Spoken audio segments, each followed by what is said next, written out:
Welcome to another unboxing. Kasi ngayon, may dumating yung pinadala sa atin ng Lotus Tools Philippines. Kasi Lotus Tools Philippines kind enough to send me one of their power tool, which is the Lotus circular 1500 watts circular saw. Ngayon, i-unbox natin siya. Bago ang lahat, intro.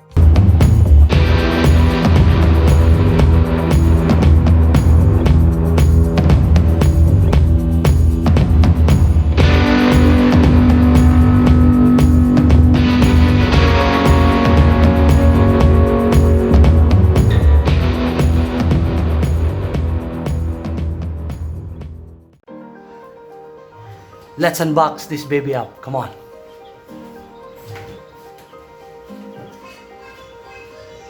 Lotus 1500 watts circular saw from Lotus Tools Philippines. Yeah. User manual. Meron siya, of course, meron siyang user manual. Tsaka meron siyang dalawang carbon brush.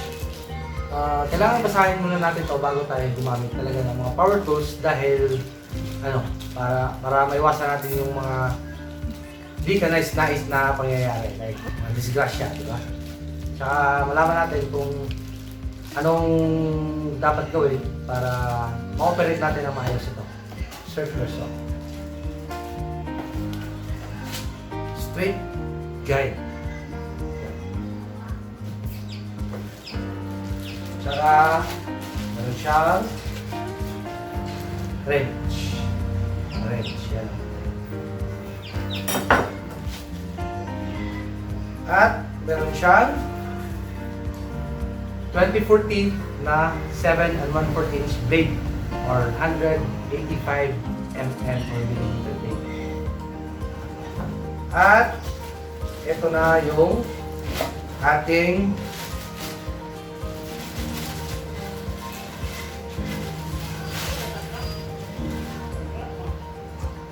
circular saw. Ayan. Lotus quality talaga siya. Matibay, tight, very tight, matibay siya. Tsaka, hindi siya masyadong mabigat. Kaya advantage na to. Kasi marang handy siya. Yung mga parts niya, ito of course yung base plate. Base plate niya.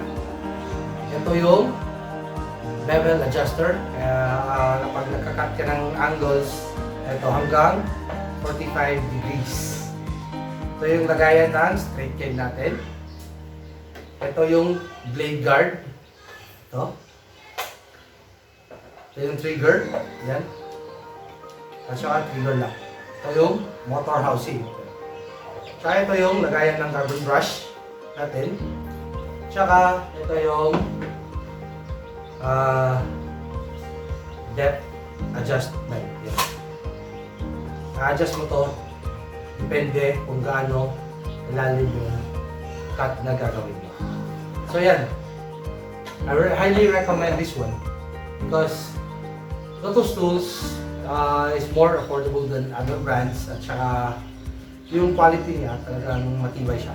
Maaasahan mo talaga siya. So Lotus Tools has been my partner since I started DIY. So, ito. Lotus circular saw 1500 watts from Lotus Tools Philippines. Peace out.